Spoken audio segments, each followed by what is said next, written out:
ಉತ್ತರ ಕನ್ನಡ ಜಿಲ್ಲೆಯ ಕುಮಟಾದ ಸರ್ಕಾರಿ ಆಸ್ಪತ್ರೆಯ ವೈದ್ಯರನ್ನು ಬೇರೆಡೆಗೆ ವರ್ಗಾಯಿಸುವುದನ್ನು ಪ್ರತಿಭಟಿಸಿ ಕುಮಟಾದ ಸಹಾಯಕ ಕಮಿಷನರ್ ಕಲ್ಯಾಣಿ ವೆಂಕಟೇಶ್ ಕಾಂಬಳೆ ಅವರಿಗೆ ಭಾರತೀಯ ಜನತಾ ಪಕ್ಷದ ಪ್ರಕೋಷ್ಠದ ಅಧ್ಯಕ್ಷ ಎಂಜಿ ಭಟ್ ನೇತೃತ್ವದಲ್ಲಿ ಮನವಿಯನ್ನು ಸಲ್ಲಿಸಲಾಯಿತು. ಸರ್ಕಾರಿ ಆಸ್ಪತ್ರೆಯ ವೈದ್ಯರಾದ ಡಾಕ್ಟರ್ ಶ್ರೀನಿವಾಸ್ ನಾಯಕ್ ಮತ್ತು ಡಾಕ್ಟರ್ ಪಾಂಡುರಂಗ ದೇವಾಡಿಗ ಸೇರಿದಂತೆ ಸರ್ಕಾರಿ ಆಸ್ಪತ್ರೆಯಿಂದ 5 ವೈದ್ಯರನ್ನು ವರ್ಗಾಯಿಸಲಾಗಿದ್ದು, ಇದನ್ನು ತಡೆಹಿಡಿಯುವಂತೆ ಮತ್ತು ಕೊರತೆ ಇರುವ ವೈದ್ಯರನ್ನು ನೇಮಿಸುವಂತೆ ಮನವಿಯನ್ನು ಸಲ್ಲಿಸಲಾಯಿತು. ಒಮ್ಮೆ ವರ್ಗಾವಣೆಯಾದಲ್ಲಿ ಪ್ರತಿಭಟನೆ ನಡೆಸುವುದಾಗಿ ಎಚ್ಚರಿಕೆಯನ್ನು ನೀಡಿದರು. ಅವರಿಗೆ 2 ವರ್ಷ ಅಷ್ಟೇ ಸರ್ವಿಸ್ ಮಾಡಿರೋದು. ಈಗ ಅವ್ರಿಗೆ ಟ್ರಾನ್ಸ್ಫರ್ ಮಾಡಿದ್ರೆ ಮತ್ತಲ್ಲಿ ಹೋಗಿ ಭಾಳ ಕಷ್ಟ ಆಗುತ್ತೆ. ಎಲ್ಲರಿಗೂ ಇಲ್ಲಿ ತುಂಬ ಸಮಸ್ಯೆ. ಎರಡನೇದಾಗಿ ಸಬ್ಜೆಕ್ಟ್ ಇನ್ನು ಡಾಕ್ಟರ್.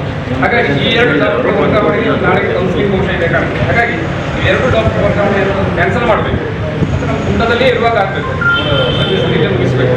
ಈ ರೀತಿಯಾಗಿ ಇಡೀ ಕುಂಟ ಸಮಸ್ತ ಎಲ್ಲ ಜನರ ಬಯಕೆ ಇದೆ.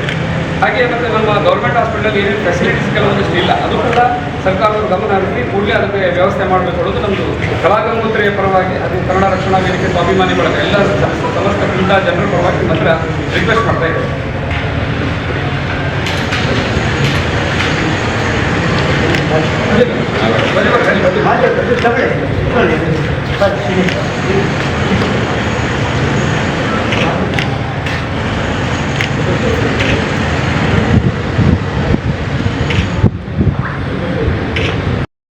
ವೀಕ್ಷಕ ಮಹಾಪ್ರಭುಗಳೇ, ನಮ್ಮ ಚಾನಲ್ ಅನ್ನು ಸಬ್ಸ್ಕ್ರೈಬ್ ಮಾಡಿ, ಶೇರ್ ಮಾಡಿ, ಪ್ರೋತ್ಸಾಹಿಸಿ.